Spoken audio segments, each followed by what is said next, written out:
welcome to another episode of Dan's album analysis and rating on Wednesday. Today it's going to be a 2-for-1 Spinal Tap 2 The End Continues review and Spinal Tap The End Continues soundtrack review.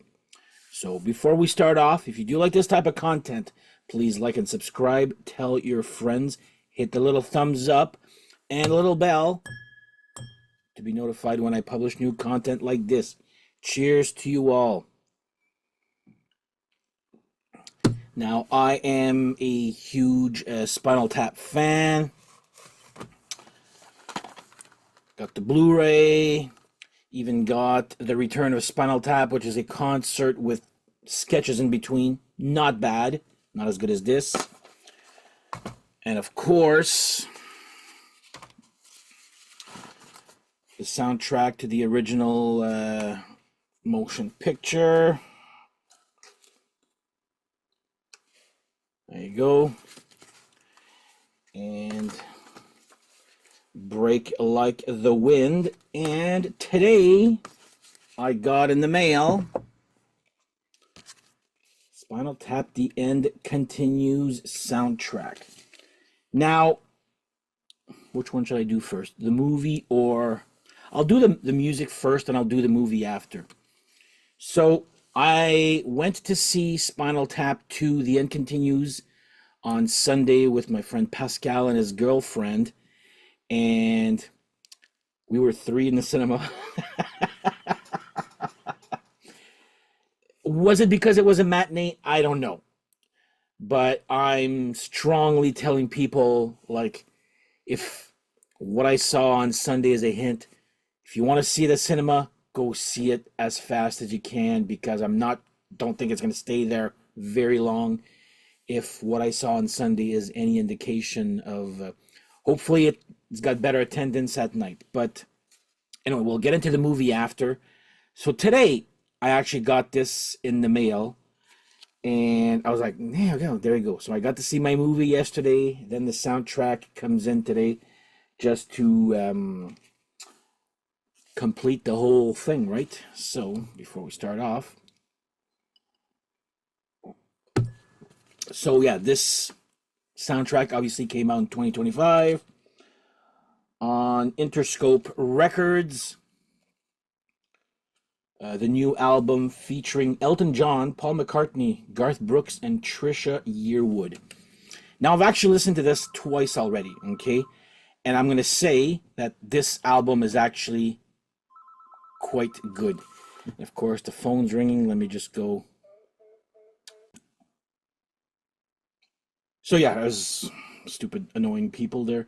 But yeah, I've listened to this twice. And I'm going to say that... So, I've also got this, which came out in 2009. So back from the dead.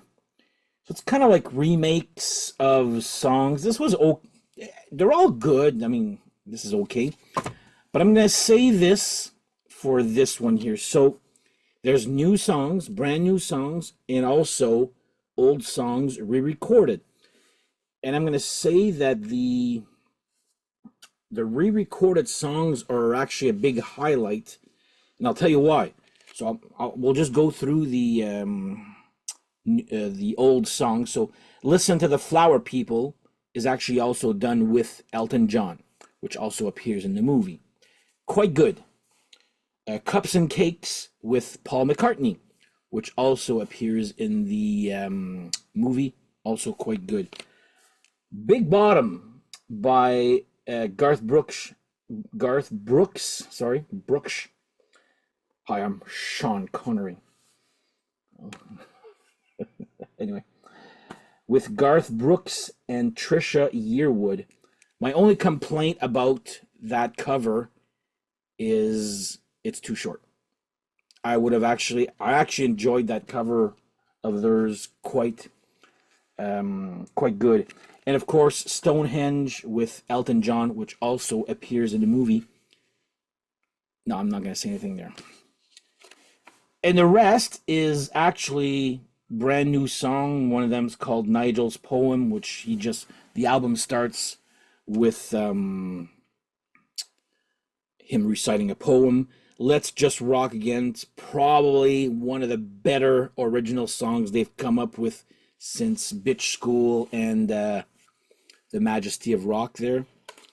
Even it's way better than the song Back from the Dead. I was like, yeah. Brighton Rock's another new song, decent one. The Devil's Just Not Getting Old. That's another song, a good one. One that actually I thought it was going to be a cover, but it's not. It's actually an original. It's called I Kissed a Girl. And is actually written and sung by Derek Smalls, the bass player. He's a lot on this vocally. And you'll notice that you like his vocals, you don't. Angels, again, not too bad. Judge and Jury. Rocket in the Urn was actually pretty good. Blood to Let, decent. Overall, I would actually, well, let's Just Rock Again and I Kissed a Girl would probably be my two favorite original songs. But those four re-recordings with Elton John, Paul McCartney, Garth Brooks, and Trisha Yearwood are great. Anyway, better than anything on this year, if you ask me. So overall, I would say, yeah, this is. I mean, I saw the movie first, and that was yesterday, and I got this in the mail today, and I'll show you the inside. It's got this, and just a normal black vinyl I got off of their main website. But yeah, overall, I will say that this soundtrack is. I liked it better than this. First of all, this is way too long. Nothing will ever beat this. And where would I put it compared to this one? Nothing beats Bitch School and The Majesty of Rock. And also, I would say Diva Fever. Then it kind of goes down a little bit in quality. I do like Break Like the Wind, Christmas with the Devil. This one took me a longer time to love, I guess, there. The original one is just a classic right away there, but I don't know, time will tell with this one, but I actually did enjoy this one a lot. So if you're a Spinal Tap fan and you have all their albums, well, again, then get this one. It's actually as good, if not, I enjoyed it more than Back from the Dead. So there you go. So that's Spinal Tap. The End continues. Now, the movie. I'm going to try and make this spoiler-free movie review here. So yeah, I told my friend, I was like, oh, I think I'm going to go see Spinal Tap 2. And he's like, my friend Pascal's like, well, actually, so are we. You want to go all together? I'm like, yeah, sure, no problem. So yeah, we're the only three there. But one thing is, I was watching the movie, and I find it's a slow burn. Anytime it's music related, I loved it. Loved it. When they're doing stuff that's not music related, like they're purposely trying to come up with what they've been doing the last couple of, I'll say one of the three backstories of what they have been doing is actually pretty hilarious. The other two seem a little forced, if you ask me there. But the movie starts off good, but it really is a slow builder. It's not like wow like that. It's like slowly. The jokes, there's some great jokes, but they're more at I find that they're at the end, especially, and stick around until the credits. They're like you have to stick around, like there's still footage while the credits are rolling. So yeah, it's a short movie. When it actually finished, I was like, oh, that was short. Like I did enjoy the Paul McCartney jam with Cups and Cakes. I did enjoy the whatchamacallit there, other jam with Elton John when they do Flower People. Um, it's a good movie. I laughed out loud, even though we were three. There's a few good jokes in there. I'm not going to tell what the jokes are, but yeah, I guess time will tell if this is going to be a classic. I can't really tell you if this is going to be as good as this is Spinal Tap. I'll tell you why. Because I didn't.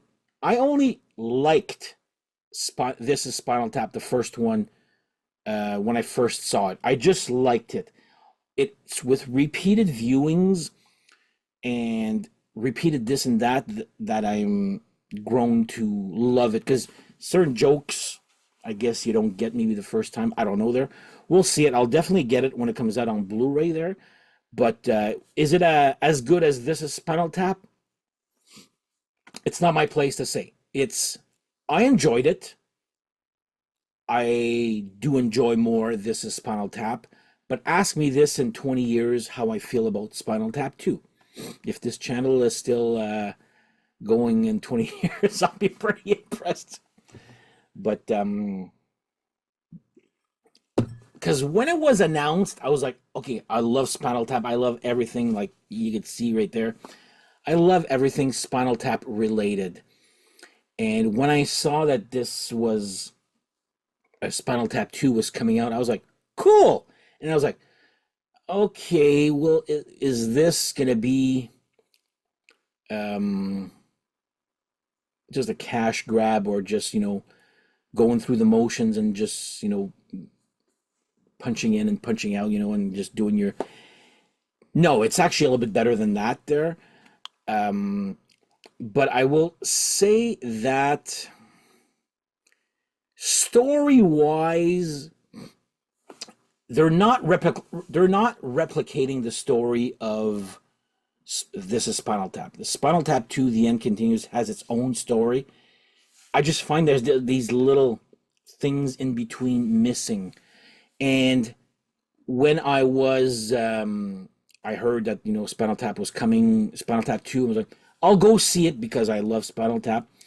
But it's not until I started looking or watching on YouTube the interviews that they've been doing. And you know what? The interviews are as funny, if not a tad funnier, than the movie itself. But the movie itself had some great one-liners also. So it's the interviews of the press tour for this movie actually got me into, wow, I really want to see this movie now. Um, but yeah, we'll see there. And actually, I've learned something. Did you guys know that on IMDb, This is Spinal Tap, the movie, is the only movie. Actually, you know what? I'm going to go check at this. I didn't just thought of this right now. So anyway, This is Spinal Tap, the original movie, is the only movie on IMDb that you can score it out of 11. If you know, so this is Spinal Tap. Yeah, still is 11. Now let's check the new one. Spinal Tap 2, The End Continues. Oh, it's on out of 10, that one.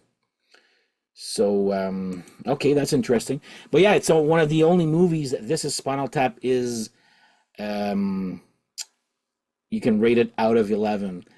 Um, what I do love about, see, it's, to me, the movie, the Spinal Tap, the whole thing is not just about the movie. It's about the actors. Okay, these three guys, Christopher Guest, Michael McKean, and oh my god, I forgot his name there. Derek Smalls is his name. The hell is his name again? Harry Shearer. There you go. They can play instruments. They can act. They can also write. So basically, this movie is done by them and Rob Reiner, who is Marty DeBerge. You probably remember him as Meathead from All in the Family. But yeah, what impresses me about this to me is talent not wasted. Sure, they're not the best musicians ever. Like you're not. It's not like a Steve Vai or Eddie Van Halen type of or John Bonham. They understand. They know how to play their instruments. Are they guitar heroes or whatever? No, but they can actually play and write music and write damn good music too, if you ask me. There, but what I like about them is like the whole package is them writers, players, and actors at the same time. Um, Even so, that I've been watching a lot of YouTube footage from these guys, and I didn't even know about the Big Bottom. Okay, a lot of people, well, they seem to be respected and seem to be getting invited to events which feature real rock stars. And example one, Hearing Aid with Dio. If you saw the making of on YouTube, there's also the video for Stars, and you can see them on the album cover. Harry Shearer and Michael McKean, or David St. Hubbins and Derek Smalls, are actually part of that, even though they're not real musician deals. Like, I love those guys. They were funny. This was back in '86 there, so the movie was already 2 years old, 2 or 3 years old, about that there, when the Stars came out. So they were respected for that. And then I was watching some more um, footage on YouTube, and I don't know what festival this was, but you had everybody on that bill. So it was like an outside festival. You got the guys from Metallica. Uh, I don't know who else, but there was like 20 bass players on stage to play Big Bottom, and you could see that even the musicians love Spinal Tap. Like, I'm not saying I'm a musician. I play the bass. I'm in a band. I've done that, and I respect the three guys from Spinal Tap like a lot. And it seems to be the case with every musician out there. They actually want to be part of something. I mean, look at Elton John in the movie and on the soundtrack. Same thing with Paul McCartney. And I mean, technically, Garth Brooks and Trisha Yearwood are not in the movie, but they are. But with via like someone's looking at a cell phone and a TikTok video that is apparently brought more popularity to the band because they did a cover of Big Bottom. But yeah, I'm giving hats off to those three guys, Harry Shearer, Michael McKean, and Christopher Guest. They're brilliant, great writers, players, and actors. And I enjoyed the movie. Like I said, is it as good as This Is Spinal Tap? I mean, right now, no. But you know what? I need to watch it again because there's a lot of, I'm sure, a lot of stuff that I missed. Now I will say this. Now I'm not gonna spoil. I don't want to spoil anything. But Spinal Tap have trolled us. Okay, so something. So I'm not without spoiling anything. They released something. Spinal Tap released something, and what is shown on the movie is not what happens in the whatever they released. If that makes any sense there. Spinal Tap did something and it's supposed to be in the movie, and when you see the movie, it's not what we just saw right here, if that makes any sense. It's almost like they filmed two different movies there, but it's not that. I'm not gonna say what there's two of, but I was like, oh my god, like because I whispered something to my buddy. I'm like, okay, this is that part. And then I'm watching it and I'm like, that's not how I saw it. So then I went and rewatched whatever I saw. I'm like, oh my God, there's two versions of this. So I'm just leaving it at that. But yeah, Spinal Tap have trolled us again. I don't know if again there, but again, these little things just to make it interesting there. But if you get a chance, also check out just Google or YouTube Spinal Tap interviews if you're a big fan there. I am a huge fan of Spinal Tap, and I will also be once my friend Mike from Grab a Stack of Rock sees the movie. I'm gonna go on there again, talk about the movie, and of course the soundtrack. Since I was invited on his channel to talk about the movie and both soundtracks, the first two there. Well, the first is a soundtrack, the second is an album, and this is a soundtrack. So yeah, whenever he's gonna see the movie, that's why I'm trying to. I keep telling him go see it fast. It's not. It's not many people, but like I said, if what I've seen is any indication, then go see the movie ASAP before it actually gets pulled from theaters. If you want to see it in the theaters, bring friends. But yeah, there's some great funny stuff there. So yeah, I did like the movie. Love it. Time will tell. We'll see there. It wasn't. I can't again. I can't tell. It's like we'll see in a few years there, or after a few viewings, to see if I'm actually catching on some other stuff too there. So anyway, there's lots of guest appearances from the first movie. Whoever's still alive, if you're expecting, um, oh my God, what the hell is his name there?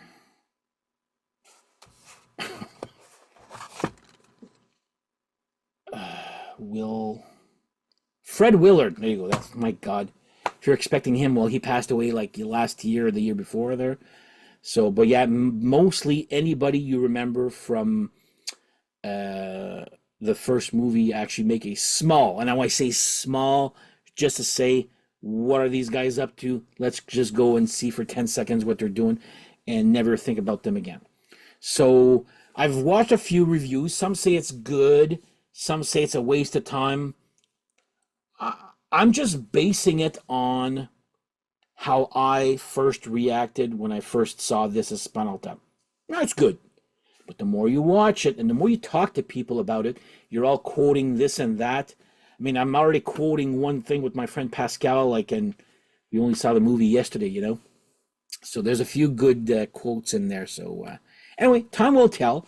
But yeah, if you get a chance, you know, I did enjoy this one, and the movie I did enjoy it also. But again, that one you'll have to go quick to go see it in the cinema if it's any indication as to what I've seen yesterday there. So again, not spoiling anything, but there's some good jokes there.